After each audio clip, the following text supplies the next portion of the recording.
So we are discussing from chapter 2 of the Bhagavad Gita, this beautiful section of Adhyatma. Adhyatma means knowledge about the Atma. So in the previous verses, we have discussed about Sukha and Dukha not being in the objects outside, but being in our own mind. So therefore, Sri Krishna is telling Arjun that you are bothered about the death of your relatives. Reach a stage of being undisturbed by these changes, which are inevitable. It's their nature. And when you are not disturbed, what happens? You rise above Sukha and Dukha. You attain Amritatva. So, you know, we think that the objects in this world are changing and therefore it is causing us Dukha. That is not true. It is the state of our mind which is changing, which is causing us to switch between Sukha and Dukha.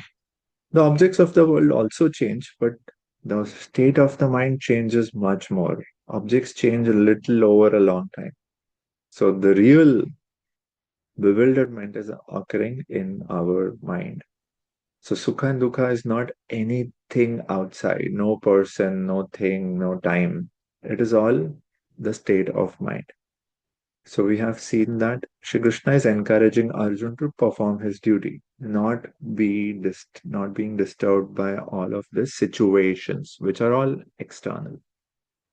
And we also saw that the body, although it is material, what happens when the body is destroyed? All the elements go back to their respective, universal sets. So the body changes, but it doesn't go out of existence in that sense. So, body and Atma both are in that way, they have an existence. Yeah. Soul has an eternal existence, body's existence changes form. What we saw, what was the mistake that we do is we think that there is a relationship between the body and the soul, when actually there is no relationship between them. So, Atma is immutable. Hmm. Deha is mutable, but both are Sat. Remember, we discussed nothing can be created nor destroyed, it can only be transformed. So we say, oh, yeah, the body has transformed, it's gone back to its elements. And then again, in the next cycle, it'll again get a form. So we are seeing Asat as change, not as non existence at all. But if you see this verse, Nasato vidyate bhavo. Hmm. What does that mean? That जो असत है, what is asat, has no birth, bhava. So how do the Advaitavadins interpret this? Asat does not have birth, and something that doesn't have birth cannot have death. So asat has no birth or death. How do they read the next line? Na bhavo vidyate sata. Sata has no death, and if something doesn't have death, it means it doesn't have birth also. So they say that both Sat and Asat have no birth or death. So we accept that for the Sat part. Yeah, the soul has no birth or death. But they also extend that to Asat. The soul has no birth or death, therefore it is non existent. So, what is non existent? Akasha pushpayate. Do you see flowers growing in the sky? No, it's non existent. So, our acharyas say, Vaishnava acharyas say, if something doesn't exist, how can you talk about it? How can you even see it? And what's the use of discussing something that's non existent? But this world is not like that. This world, it's there in our experience, it's there in our empiric experience. So, how can you call it non existent? Yeah. So, the Advaitavadi say, no, this world is only mithya, it is unreal. And the Jiva is also Ishwar only. It is only Maya which is covering the Jiva. How did the one Brahman become so many Jivas? it came under the influence of Maya. But how can Brahman, which is superior, which is the source, Satchit Anand, how can that Chit be overcome by avidya? Doesn't add up. How can Brahman, which is spirit, be divided?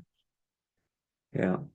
So these things are, they are not supported by the Bhagavad Gita. Bhagavad Gita talks of only two elements, Sat and Asat. It doesn't talk of a third element of Maya or Mithya. So Mithya is a concept brought about, created to explain the interpretation of the Advaitavadis. Yeah, we can see this world. How can we say it doesn't exist? So that is the difference in the opinion of Vaishnavacharyas and the Advaitavadins.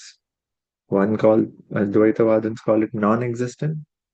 Vaishnavacharyas say it is mutable, it is changeable. So this is what we have understood so far in the verses about the nature of the soul. And the spirit is that yes, we continue practicing with this understanding that I am the soul. So Sat is being described in these verses, the soul. What is not Sat keeps getting transformed. So the word uses avinashi and vinasham, av, avyayasyasya. So that which is, no one is able to destroy that imperishable soul. So soul basically is indestructible, that is clear. But what is the body is indestructible? Is the body destructible? No, the body is transformable. The word vinasha, it comes from the word nasha, doesn't mean non-existence. It means not being in our vision anymore, becoming adrishya. That like the sun, rising and setting of the sun. So the sun sets, but it doesn't get eliminated. It's not destroyed. That's how we have to see the nature of the body also.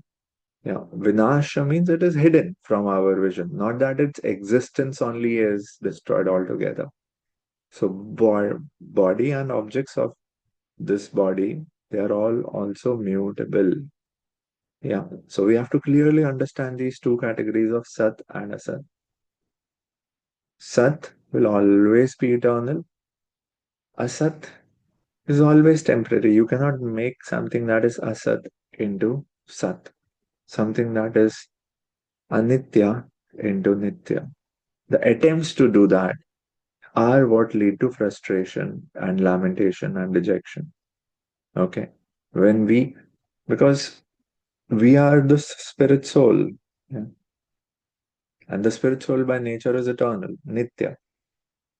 When the spirit soul starts thinking that I am this body and it wants the body also to become Nitya, then that is a problem. We have not understood the difference between the two categories, difference between Sat and Asat. Whatever you may try to do, the body can never be made into Anitya. And coming to the topic of the size, does Atma have a size?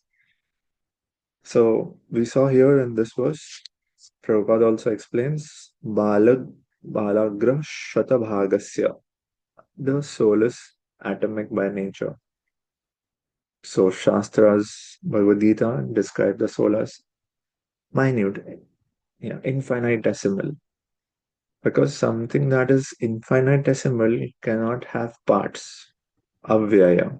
According to Nyaya, anything that has parts or avyaya can be disintegrated. And if it is disintegrated, means it is destroyed, then that is not the nature of the soul. So soul cannot have avyaya. And what does not have avyaya or parts? Something that is atomic or something that's infinite, like sky. Sky does not have parts. You cannot anytime break down the sky. So Nyaya says something that is Mahat is eternal because it has no parts.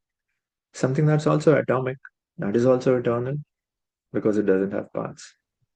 So therefore we say that, oh, the soul, even though its consciousness is spreading throughout our body, the size of the soul is still infinitesimal, atomic. And there are other philosophies which we'll discuss today, which say that the soul is the same size as the body. But those arguments cannot hold because they then breach so many principles of scripture. So, this uh, is how we understand the nature of the soul. It's atomic and it's situated in one place and it spreads its energy throughout the body. Hmm. Like the Shastras give this example, Vishnu Puran, that how you know, fire is pervaded among all the flames. So there are flames arising and fire pervades all of them. That's how the energy of the soul spreads in the body. What is fire actually? The form of a fire that you see is just you are drawing the boundary of those flames. And wherever the flame goes, fire is also in them. That is the relationship between soul spreading its energy in the entirety of the body. And Prabhupada also talks about Nityo Nityanam, Chetanas Chetananam. So Nityo Nityanam means there are plural souls, there are many souls, there are not just one soul. If there was only one soul and that one soul attained mukti, then all of us would attain mukti. But no, there are many souls. And they are all conscious souls, Chetanas Chetananam. But then one is Paramatma and other is Jivatma. How? Because one satisfies or fulfills or provides for the rest. That one singular provides for the needs of the rest. That is how we should understand. So, we'll discuss some principles today, the philosophies which present that the conception of soul is different from what Sri Krishna is presenting. Mm, so, we'll continue now. Yeah.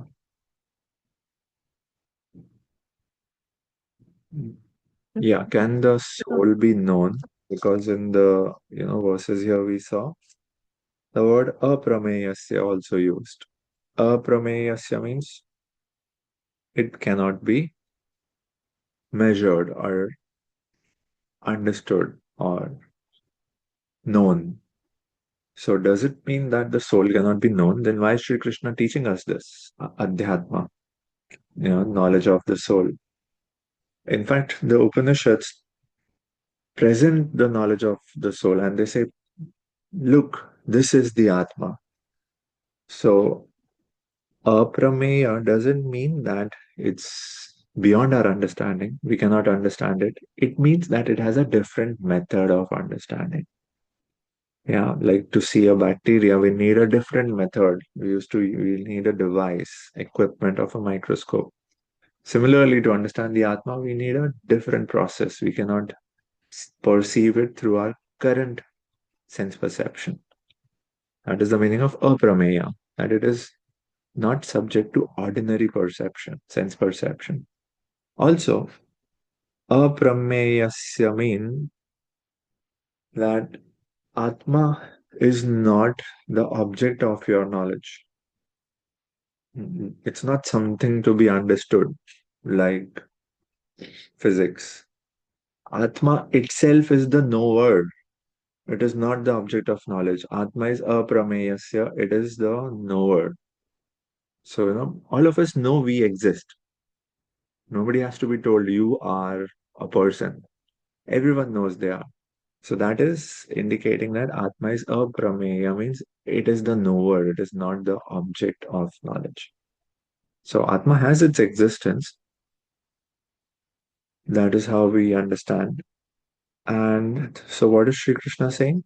Don't think that anyone can kill or be killed. Na jayate mriyate va kadachan. There is no birth or death for the soul at any time. There is no death at all. Have you experienced your death? Has anyone experienced their death? No, because the soul never dies. So no one has ever experienced destruction. What we are experiencing is only transformation of the body. And towards the end of that purport, Prabhupada again talks of Anu Atma and Vibhu Atma. And one who knows that Atma is avinashi. Remember the context and definition of vinasha. Not destruction, but adrishya. Yeah, it's not in my vision anymore. So, how can a person who knows that the soul is indestructible, eternal, unborn, and immutable kill anyone or cause anyone to kill? So, these verses seem like as if Sri Krishna is provoking Arjun to kill. Have you heard this argument against Sri Krishna? And Bhagavad Gita, in Bhagavad Gita, Sri Krishna is provoking Arjun to fight. Arjun is a peace-loving person. Why is Krishna wanting him to adopt violence and kill others? Arjun, Arjun is a warrior. Why did he come to the battlefield? Why did he ask Sri Krishna to take his chariot in the middle of the two armies? In fact, it was Krishna who told Arjun that I'll not fight when Arjuna and Duryodhan had gone to meet Sri Krishna to choose between Krishna and his armies. He said, even if you choose me, I am not going to fight. So Sri Krishna is non-violent. Arjun is the one who wants to fight, and it is Arjun who has unnecessarily dragged Krishna onto the battlefield. And now, when it is the time to fight, Arjun is saying, I'll not fight. So Sri Krishna is saying, wow, first you bring me here, and then you say you don't want to fight. You overcome your duality, your ignorance, and you come and you do what you have come here to do. It is not that Sri Krishna is giving him something new, it is his dharma only.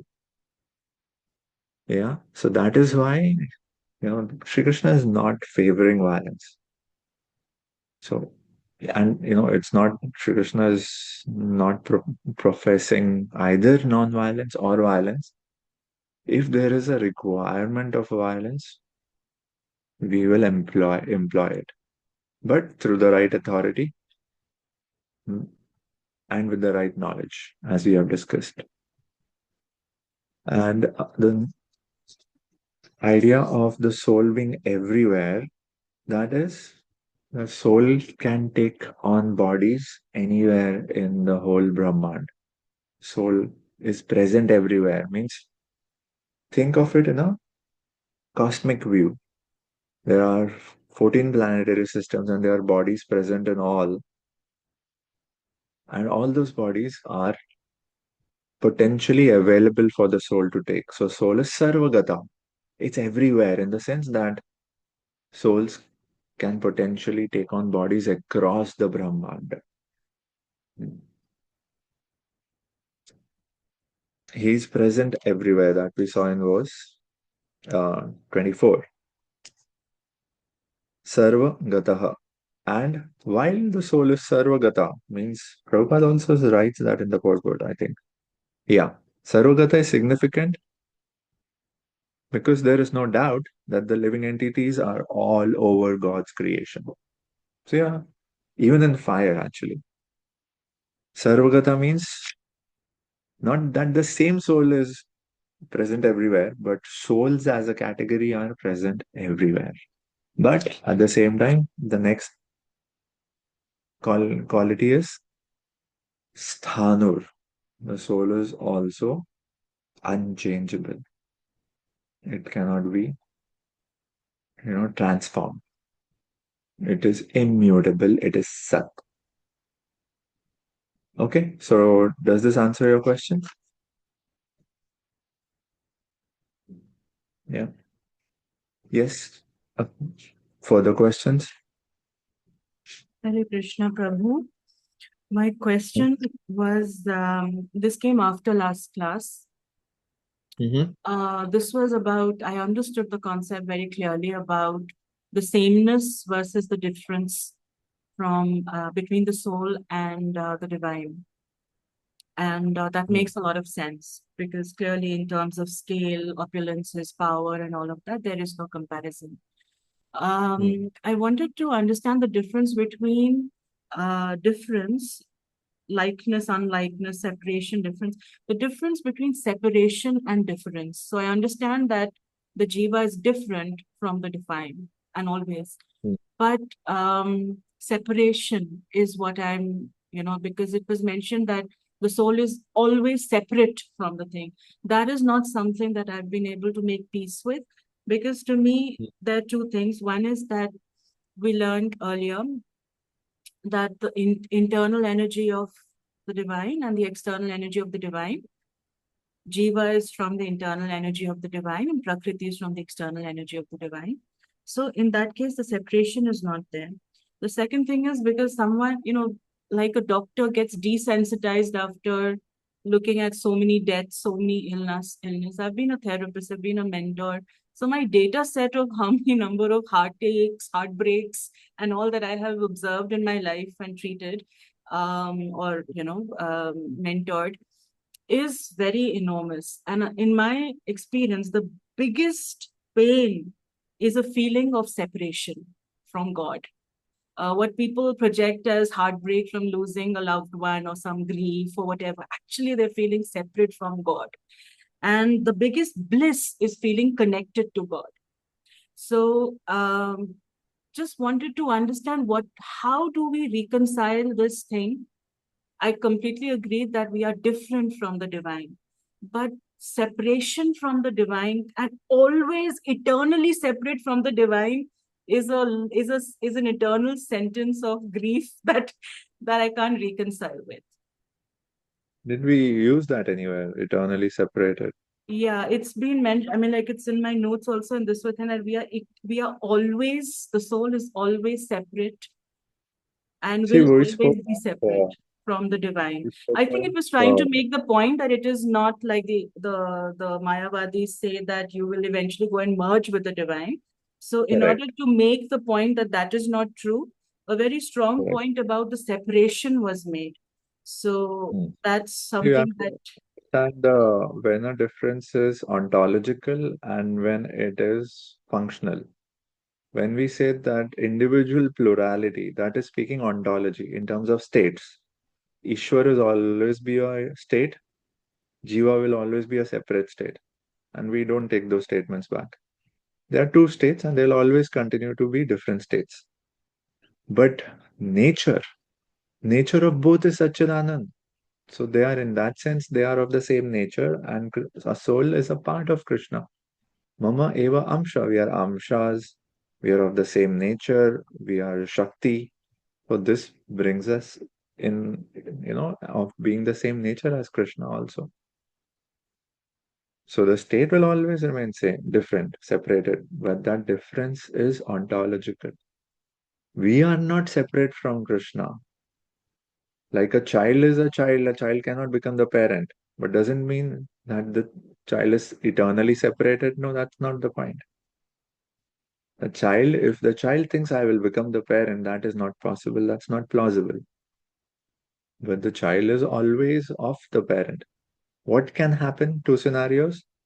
The child can turn away from their parent, or the child can stay connected to their parent. That's all the jiva does. Vimukha and Unmukha. That's the only two choices we have.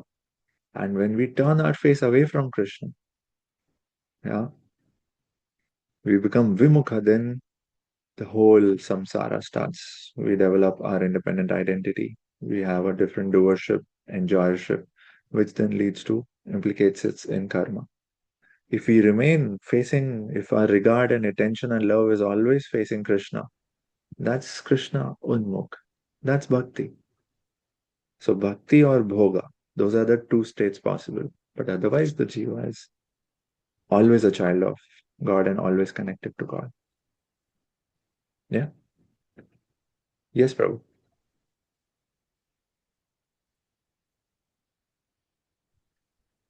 Uh, Roji, I had a couple of questions on relationship and one question on the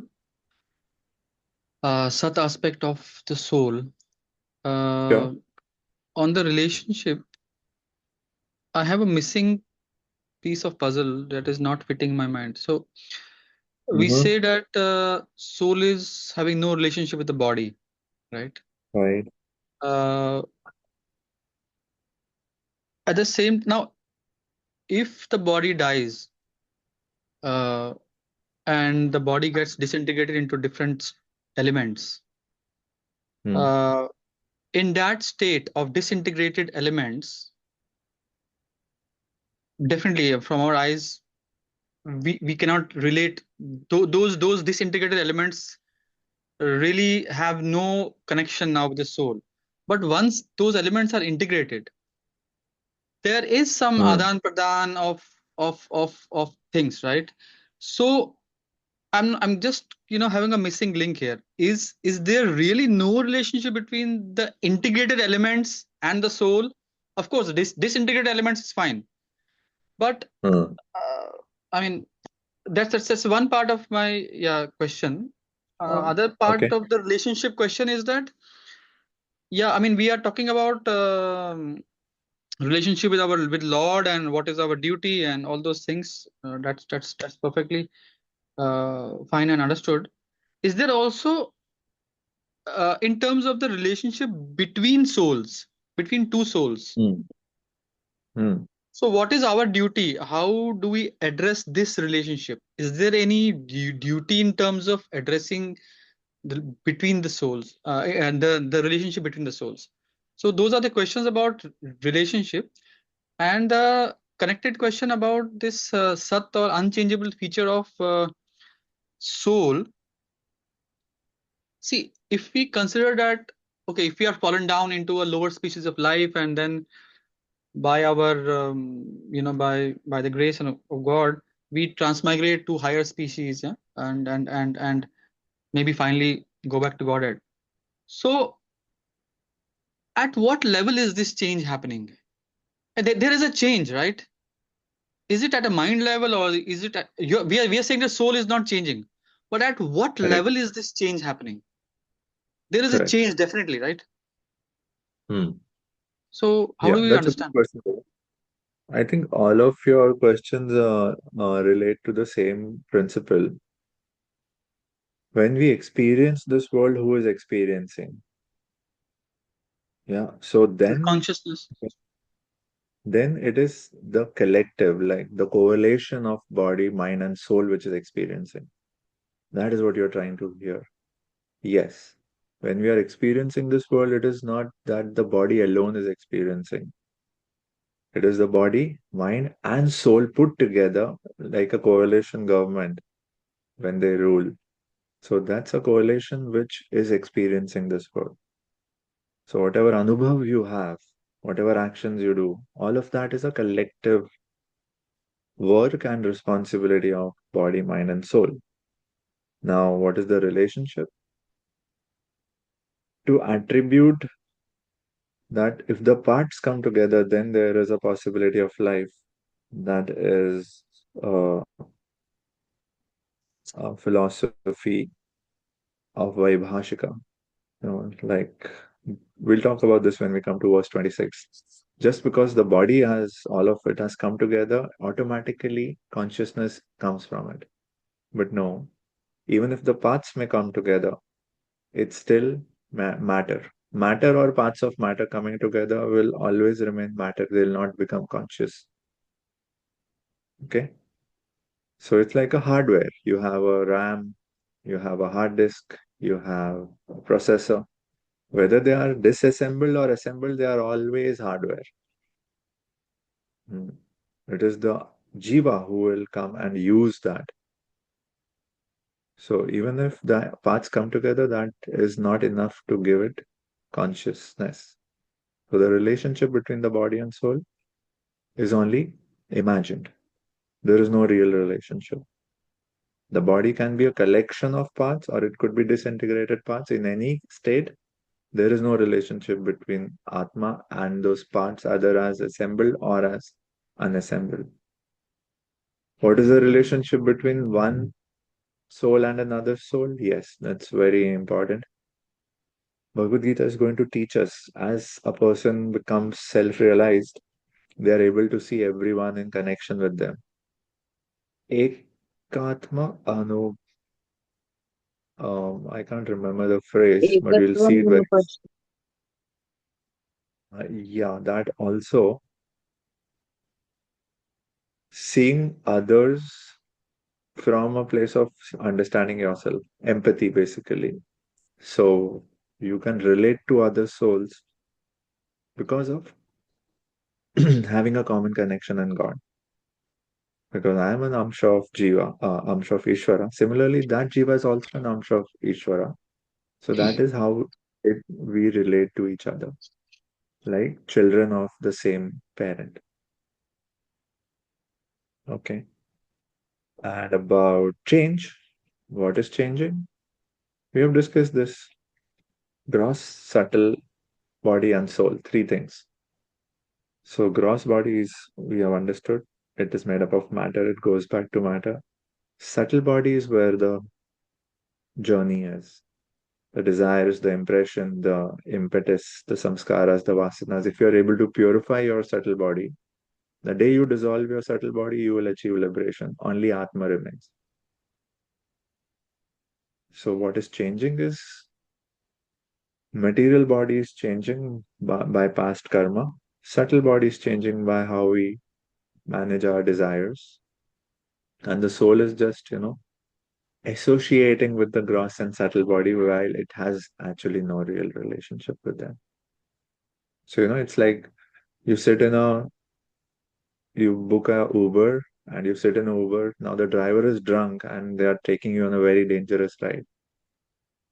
So whose fault is it? You are involved because you are in that car. Similarly, once we take a certain deha and a certain subtle body based on past actions and choices, now we are subject to the effect of it.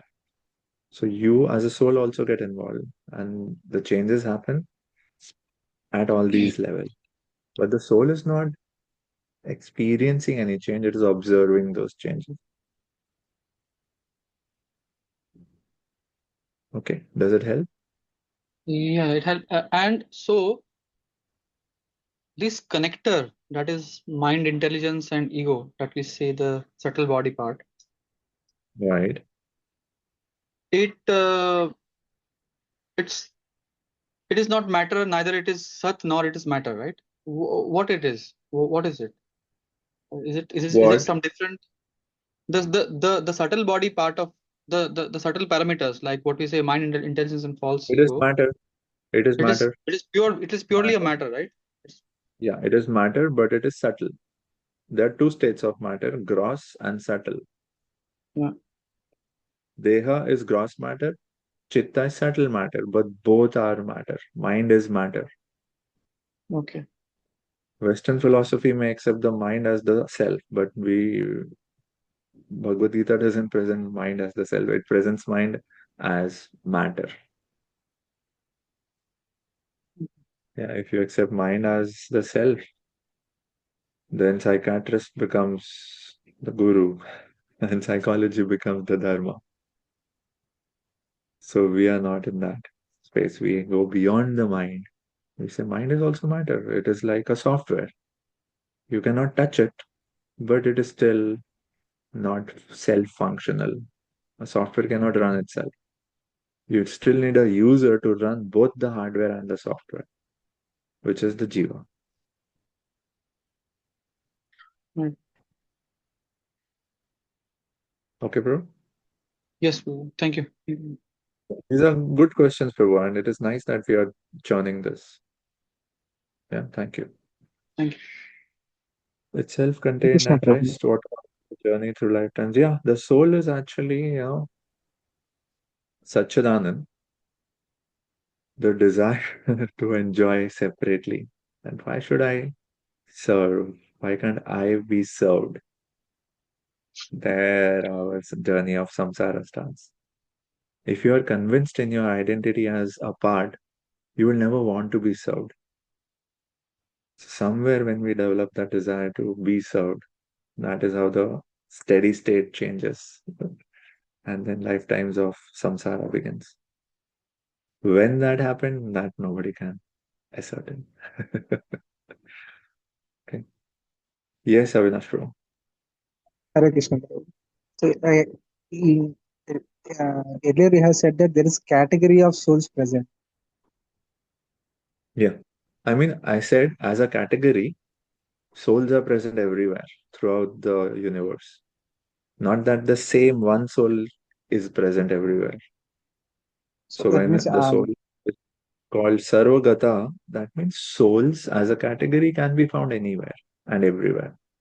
but the basic qualities of the soul remain same at each and every place, Correct. whether it may be here or at Correct. Vaikuntha, Vrindavan. Yes. The Yes. soul, the qualities of the soul doesn't change. Correct. You're right. Another doubt is that Satchidanand. earlier you said that soul, you should not try to understand soul. Hmm. No, I So said soul cannot be understood by ordinary sense perception. Understanding the soul requires a different method, a method given by Shastra. don't try to understand the soul. That means actually everybody says that know yourself like that. So soul Self? is the knower. Yeah, soul is the knower. Correct. So we don't need to know about soul.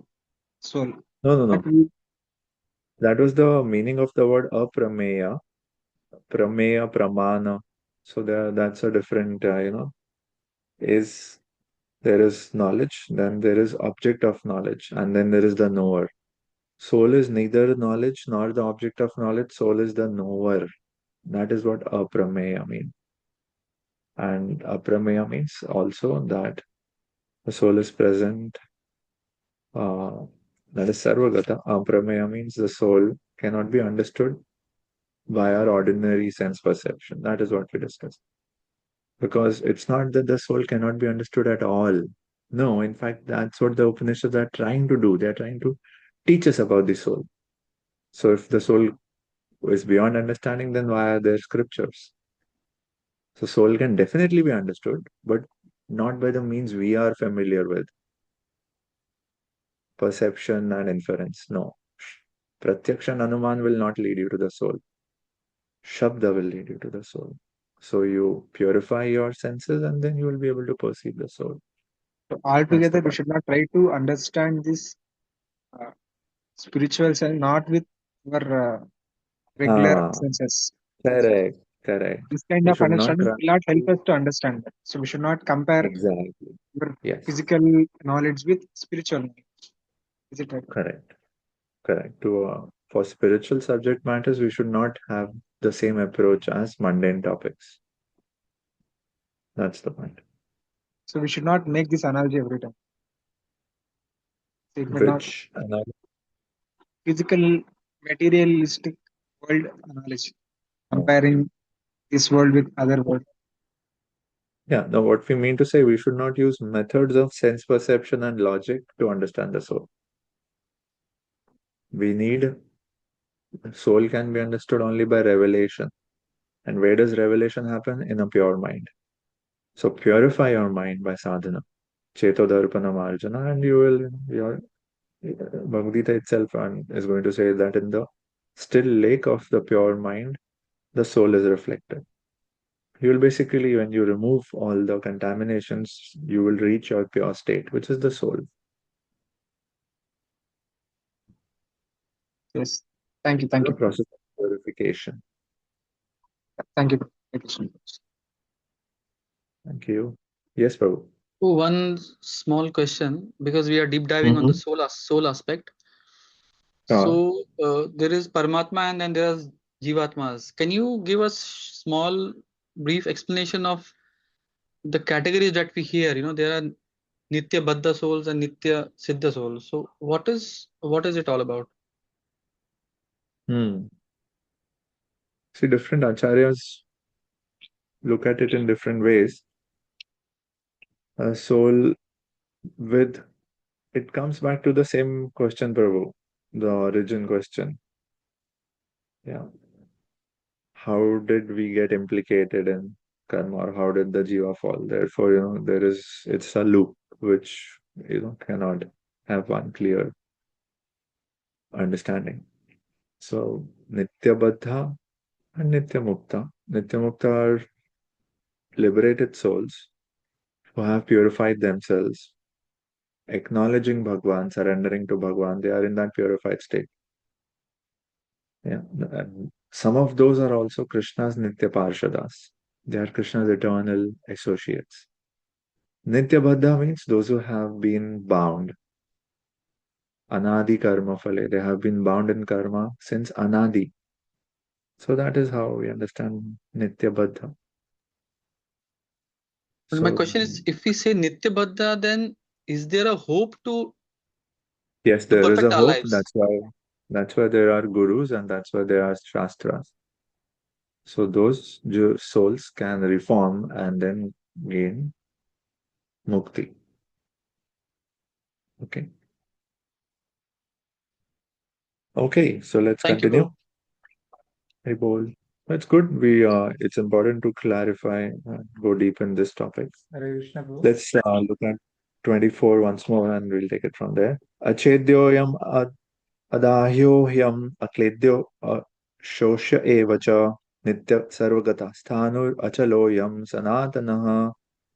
The individual soul is unbreakable and insoluble and can neither be burned nor dried. He is everlasting, present everywhere, unchangeable, immovable, and eternally the same. So these attributes highlight the very strong qualities of the soul. Yeah. So this is like in instruction, it is clarifying Arjun's confusion. So Sri Krishna is presenting the same point but from different angles. Sarvagata doesn't mean that the same individual soul is present everywhere in space. No. The soul can travel through all kinds of body according to karma and end up anywhere. That is Sarvagata. Sthanu and Achala means they indicate the nature of the soul. So at every attribute of the soul, we should try to understand what category of explanation is it. So Sarvagata explains the karmic journey, the possibility. Sthanu at one place, unchanging. Achala also the same, immovable. So they are not talking of physical mobility, that the soul cannot go anywhere. It is talking of its changeless nature. So each attribute has its different understanding. That the soul in its essential nature is fully stable. Achal hai wo, stable. It is sthanu, it's at one place, solid. So when we anchor our identity in that sthanu, achala soul, then we can be happy and peaceful. Otherwise, if you anchor your identity in any other upadhi in this world, it will only cause fear and lamentation and attachment because it will change someday. Okay. Sanatan is also interesting. Sanatan means eternal. Means creation ke pehle bhi. It takes you out of creation. It makes you Sanatan. Creation is mutable.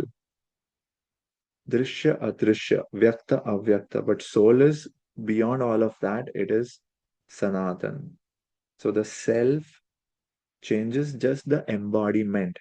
Where does the self get embodied? That changes. But its status as a conscious spirit doesn't change. Okay, so it's very important, very beautiful, and important verse. It proclaims the nature of the soul, that the soul's stable identity can persist through any circumstance, through any change of bodies. The soul can travel the universe in different bodies, but its essential nature will remain the same. Yeah. So if this can be told about the soul migrating in Brahmanda, what to speak? And it can give us solace when we move through geographies, we move through good, bad health, we move through places, we might change our geography because of our job. or we might lose a loved one. So these are all states which are within the Sarogata category. इतना सब soul endure कर सकता है, तो ये दूसरे other changes also we should be able to handle if we are stable in the understanding of soul, Sat and Asat. Okay. So we have to learn to make a distinction between Sat and Asat. Yeah, what is the self which will continue, and what are external situations which will change, which are unstable. Stability of the soul and instability of circumstances. We have to learn to distinguish and not be sad for the unstable circumstances, but look at them through the point of view of the stable soul. That is the whole attempt of Sri Krishna in this part of the Bhagavad Gita. Okay, let's look at verse 25. Avyaktoyam achintyoyam avikaryoyam uchyate tasmadevam viditvainam nanushochitum arhasi. It is said that the soul is invisible, avyakta, inconceivable, achintya, and immutable, avikarya. Knowing this, you should not grieve for the body. That's a very beautiful instruction that soul is not changing, the body is always changing, so don't grieve. The magnitude of the soul is so small that it cannot be seen even through the most powerful microscope. So, in that sense, it is invisible. Things of this world we cannot see. So, what to speak of the soul, which is subtler than the subtlest? As far as the soul's existence is concerned, no one can establish his existence experimentally. So, again, achintya, you cannot use your sense perception, pratyaksha, or your speculation, anuman, to establish the existence of the soul. Beyond the proof of Shruti. So if you want to understand the nature of the soul, you have to hear it from Shruti. We have to accept this truth because there is no other source of understanding the existence of the soul, although it is a fact by perception. So we have discussed all these verses till now, and you remember we saw that it is by our experience by which we can realize all of this. It is not that we need to take it as a shastra or shabda. Even in your experience, you can understand. So it is a fact by observation.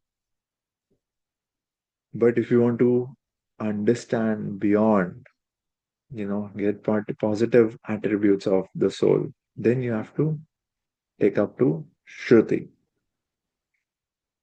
So many things we have to accept on the grounds of authority. Yeah. How do you know, if you start questioning anything, how can you ascertain anything before you were born? Your parents, their parents, you will never know for sure. There is no source of understanding the identity of the father except by the authority of the mother. So, Shruti is our mother, which points us to our father, which is Bhagwan.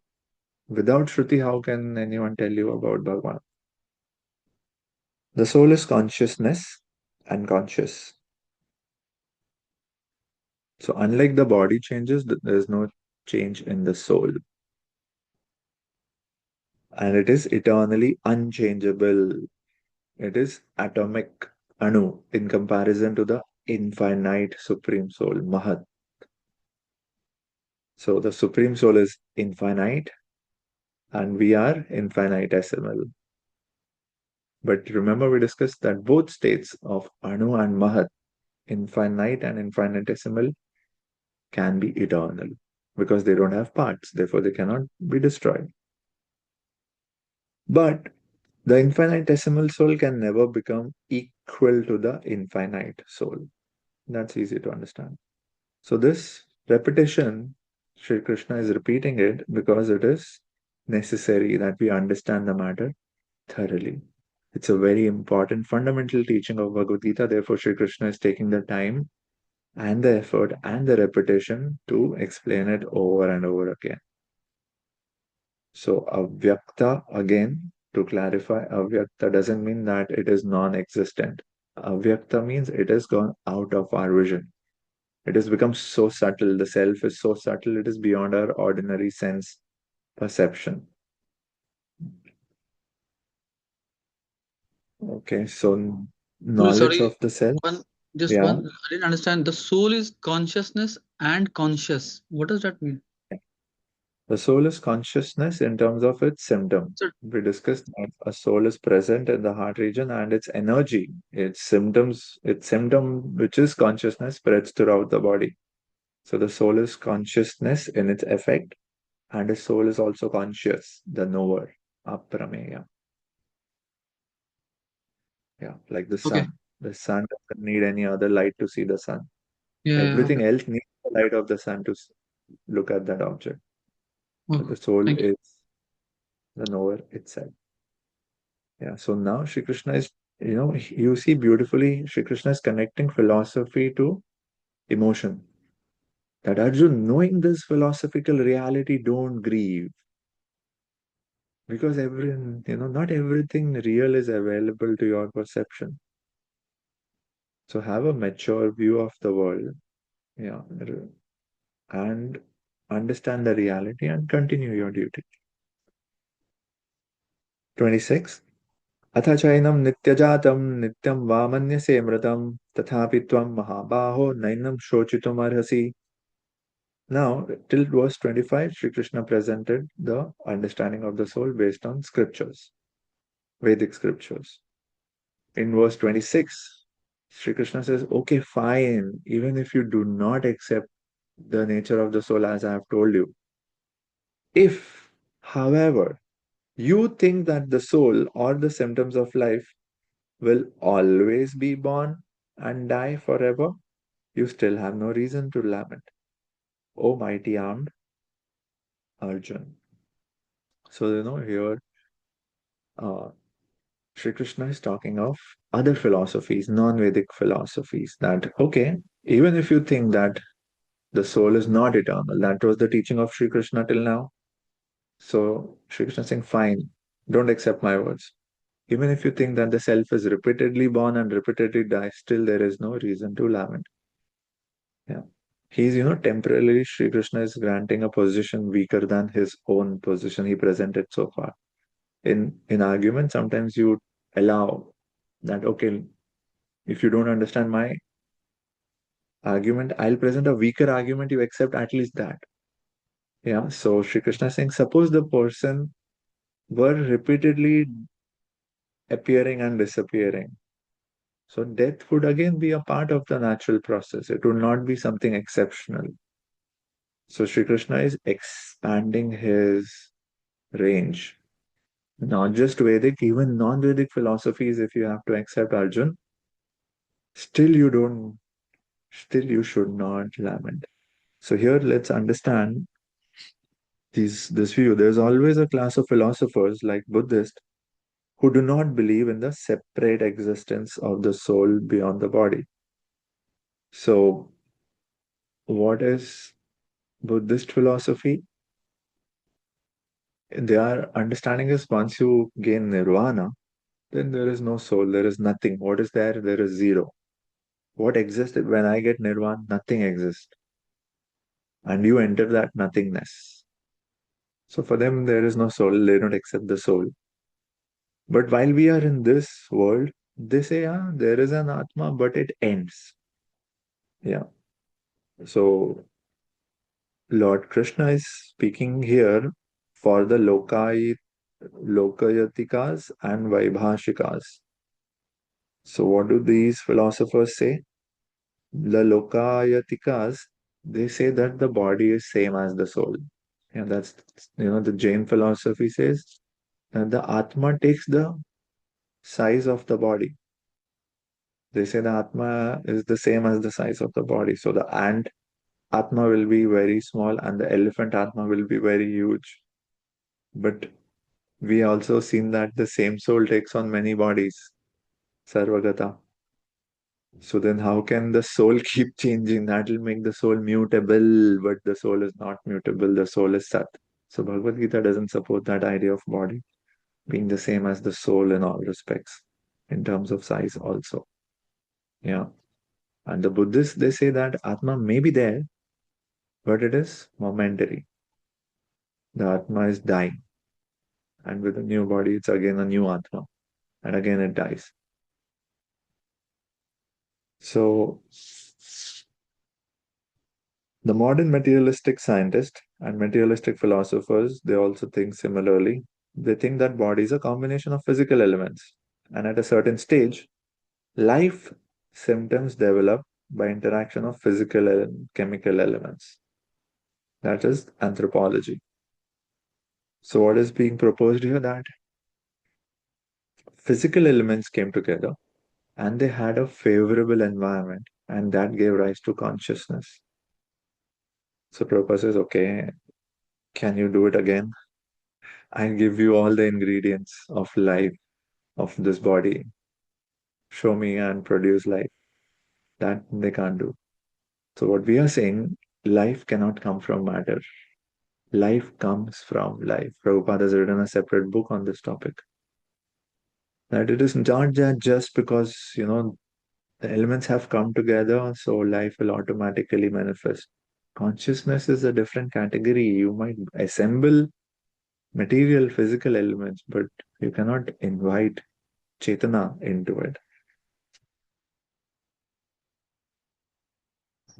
So these are nihilistic, non-devotional Buddhist sects. Nihilism means you don't accept any moral principles or religion. You say this is all morality, all religion is made by humans. There is nothing like that. So what is the goal of life? Nihilism says there is no goal of life. Life is just an illusion. Yeah, it is meaningless. You do what you want to do. Even if Arjun did not believe in the existence of the soul, as in the Vaibhashika philosophy, there would still have been no cause for lamentation. So now let's look at this. I'll share a picture.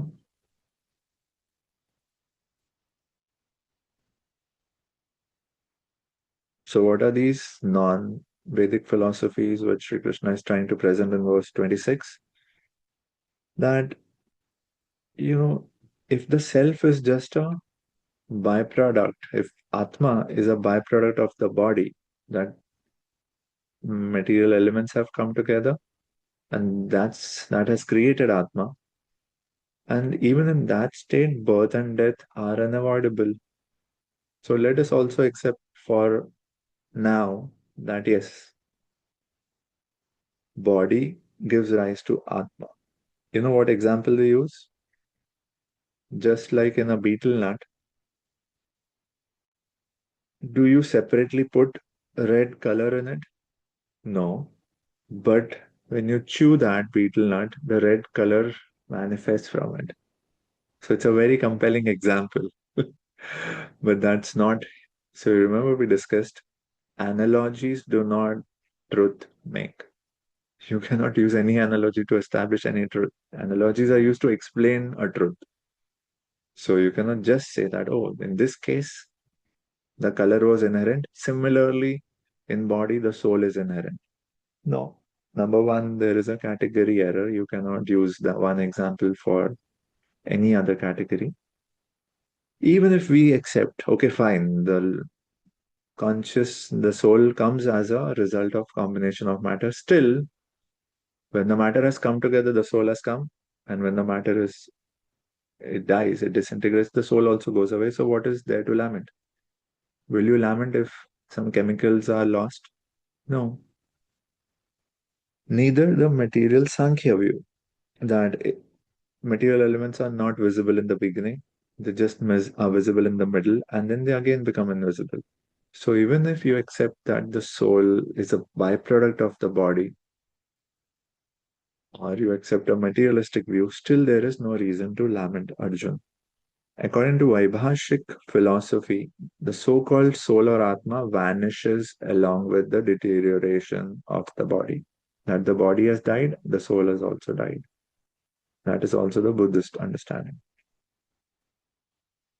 So in any case, whether Arjun accepted the Vedic conclusion that there is an atomic soul or he did not believe in the existence of the soul, there is no reason to lament. Okay, if you do not believe in the soul, then this body is just a bag of chemicals. Why are you lamenting on the loss of this bag of chemicals?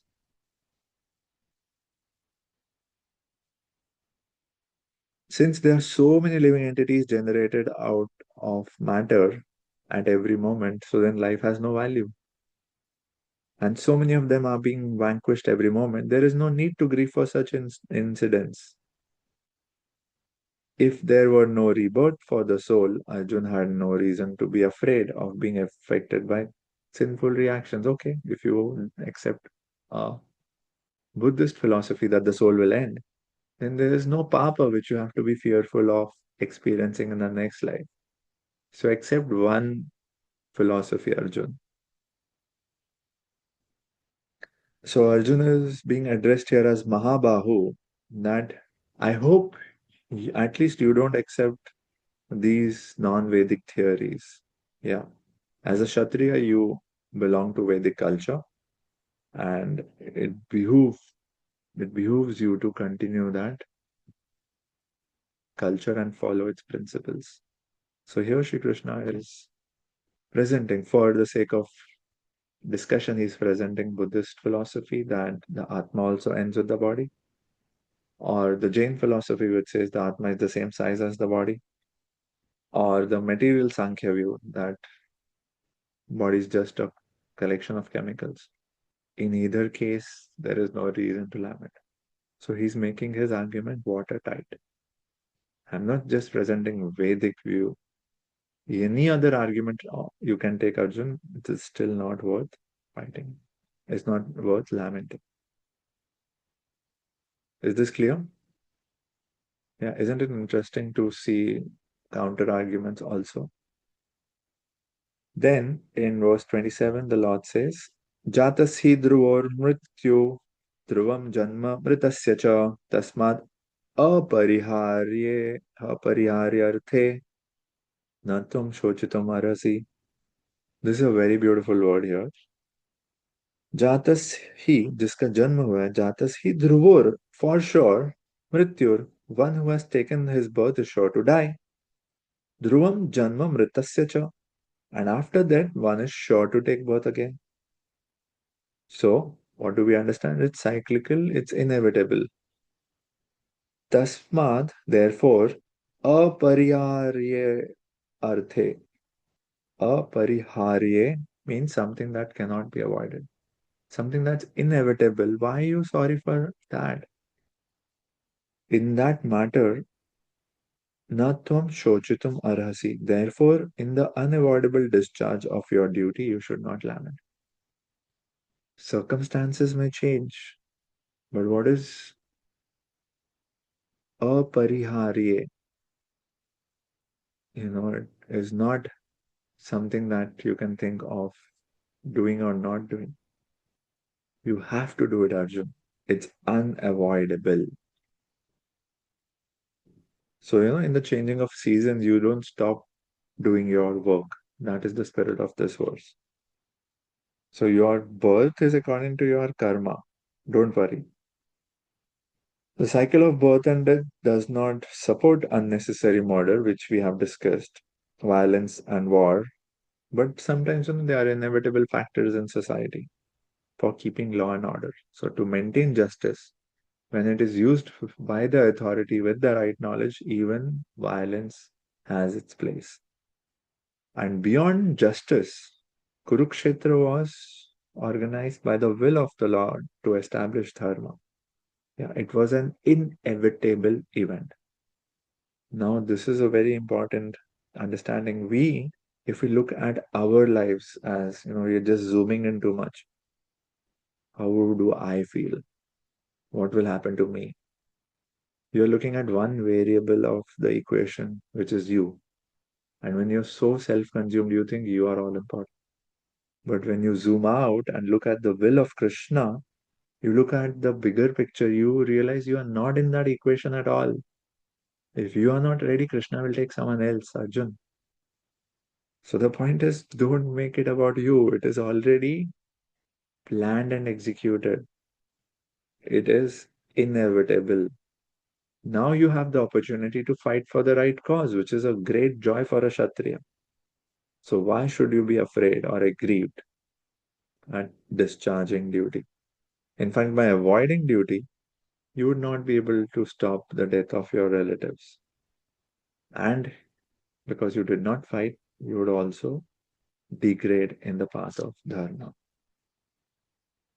So apariharye is very nice. It says something which is inevitable. Yeah. Birth and death are unavoidable transitions. You don't deviate from dharma because of something that's unavoidable.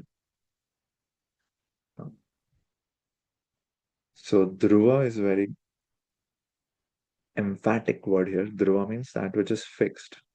So there is a sequence. Your personal preference cannot change the sequence of transmigration. So apariharye refers to what cannot be avoided. Yeah.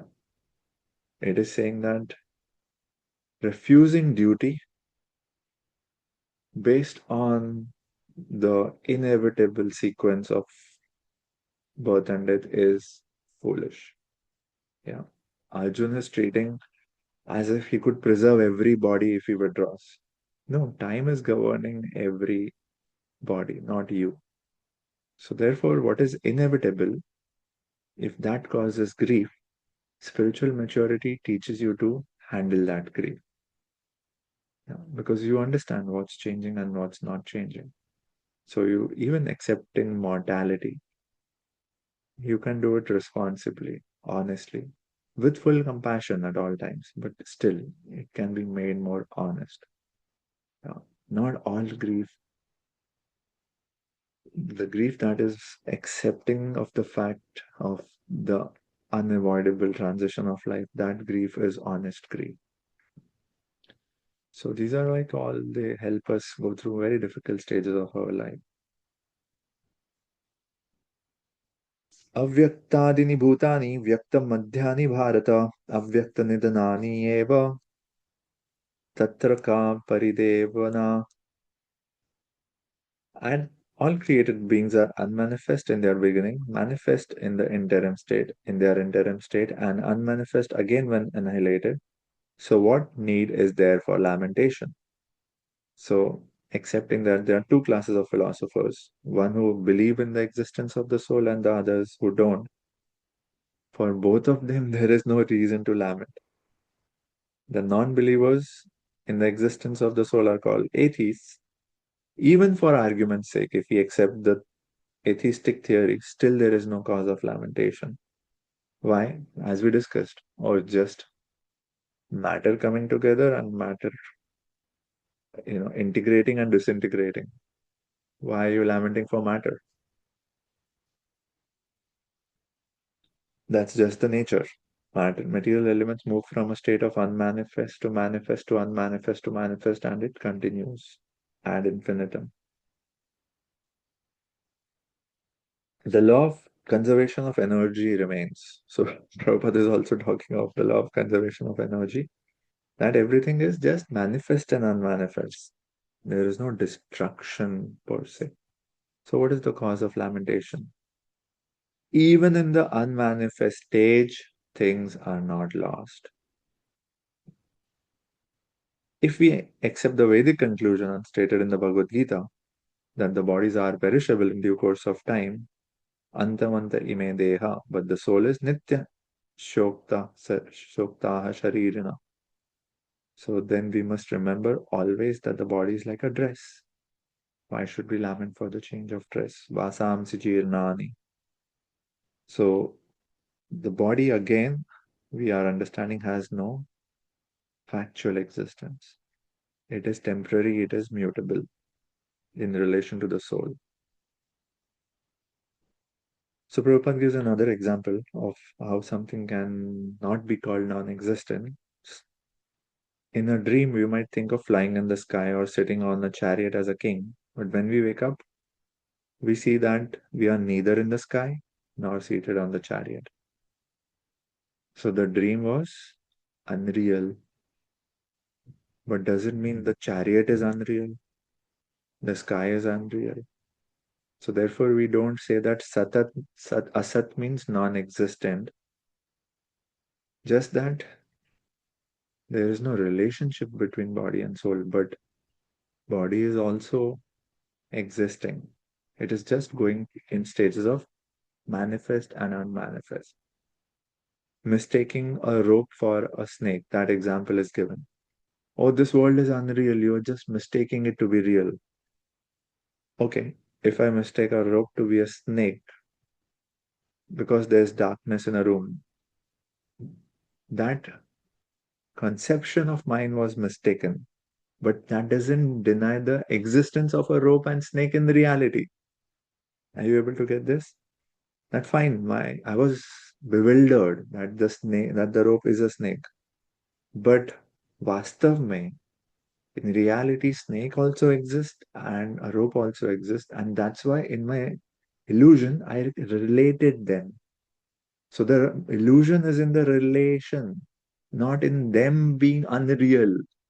The Mayavadi goes to the extent of claiming this to be unreal. We say, no, the problem is in you relating the two. Nothing is unreal. That is also Krishna's analogy. But it is temporary, it is mutable. That's the only difference. So that's the nuance understanding that we are trying to present. The Vedic wisdom encourages self realization on the basis of non existence of the material body. Again, asat means it doesn't endure, Arjun. It's going to go through this cycle.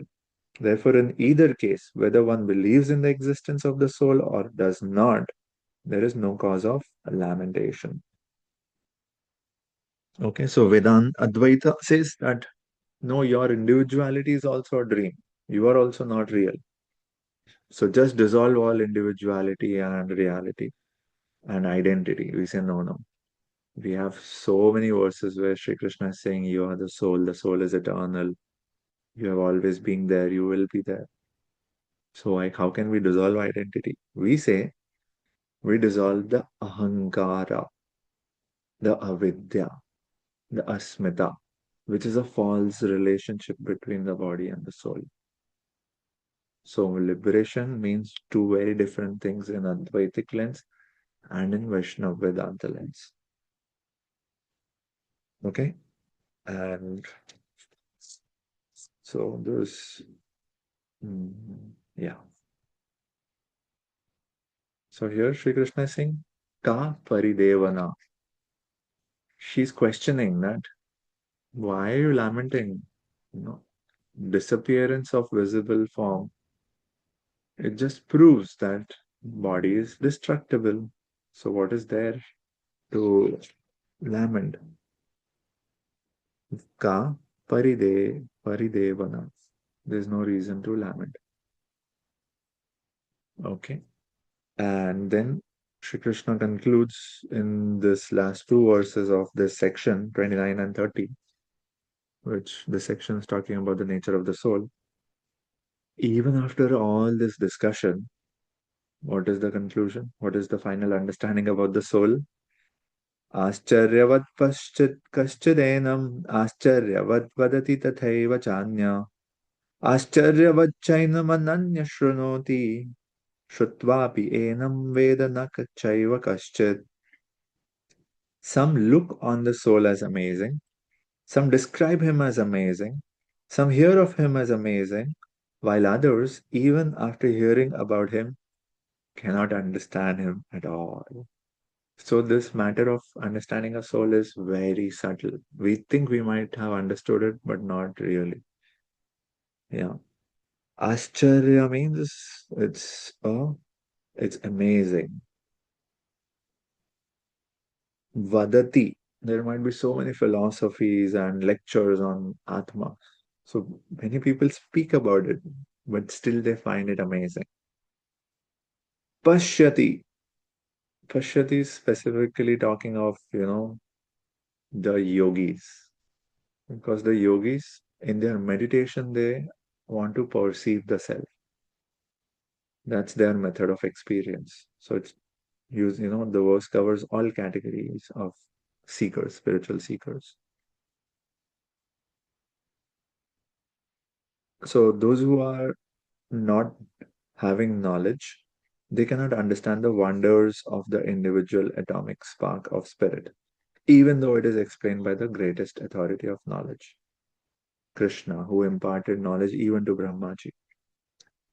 Yeah, so because we have been associated with this body and we have been in touch with matter for time immemorial, that bodily conception is deeply ingrained within us. So we cannot really imagine how can a small particle become so great and so small.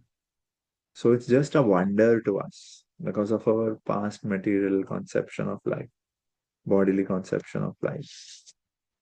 And people in general have very little time to understand self. Yeah. Although without understanding the self, all activities are futile. Still, people don't give time to understand the self. Yeah, some people are inclined to hear about the soul, but due to ignorance, they are sometimes misguided by accepting the super soul and the atomic soul to be one and the same. Yeah, both soul and super soul, they have their respective functions. And it is still more difficult to find a man who has actually derived full benefit from knowledge of the soul. So it is rare.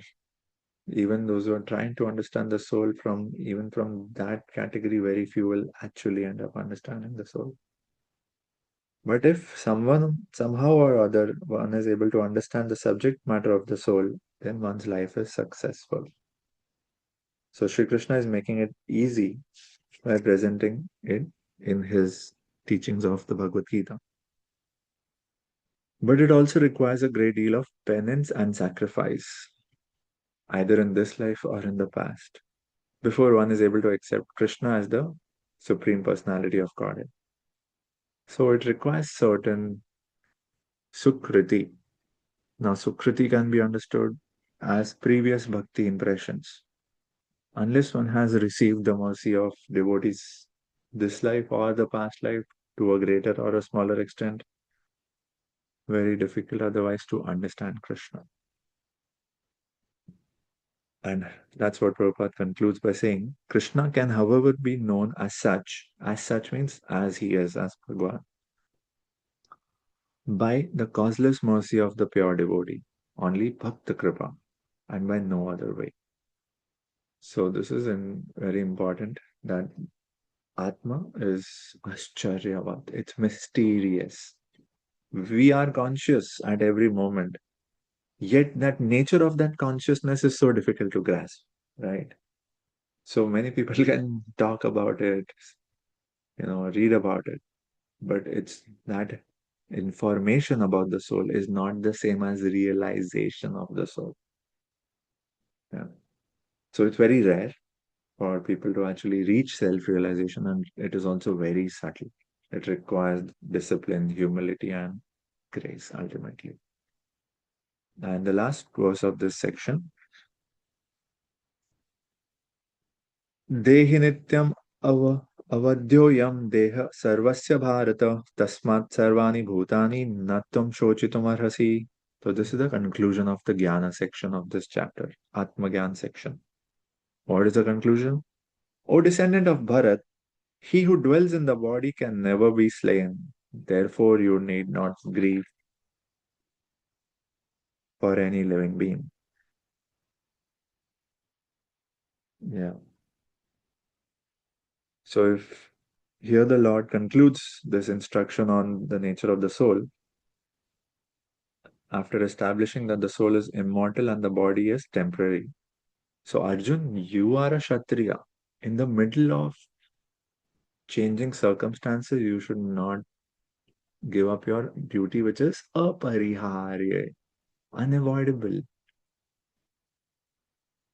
Out of fear of change of circumstances, which are inevitable, you are giving up your duty. That is foolish. On the authority of Sri Krishna, one has to believe that there is a soul different from the material body. Not that there is no such thing as soul, or that living symptoms develop at a certain stage of material maturity resulting from the interaction of chemicals.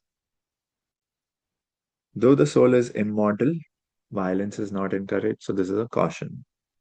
But at the time of war, it is not discouraged. So yeah, a Brahmana can practice non-violence. But a Kshatriya in a battlefield, for such a Kshatriya at a battlefield, non-violence is misplaced. When there is actual need for it. But that need must be justified in terms of the sanction of the Lord, and it not capriciously, not whimsically that, oh, I want to kill somebody, so I'll use this philosophy. No. Is it the will of the Lord? Is it sanctioned by the right authority? Is it in knowledge? That's how we understand whether we are using violence in the right way or not. Yeah, so here Sri Krishna is saying Sarvasya Dehe means not just your relatives, Bhishma and Drona, but every embodied being. So whatever I taught you was not just for your relatives, it is for everyone. Yeah, all are conscious person. They don't reduce them to bodies. At the same time, their bodily death will not erase their identity. Understand that. So after presenting through Sankhya, from the next verse, Sri Krishna is going to turn towards Swadharma to encourage Arjun to perform his duty. Okay, so we'll conclude here. Srila Prabhupada ki jai, Srimad Bhagavad Gita ki jai. Any questions? Yeah, we addressed it on the go. So that's good today. Thank you. Hare Krishna. Thank you, Prabhuji. Hare Krishna. Hare Krishna. Hare Krishna, Prabhuji.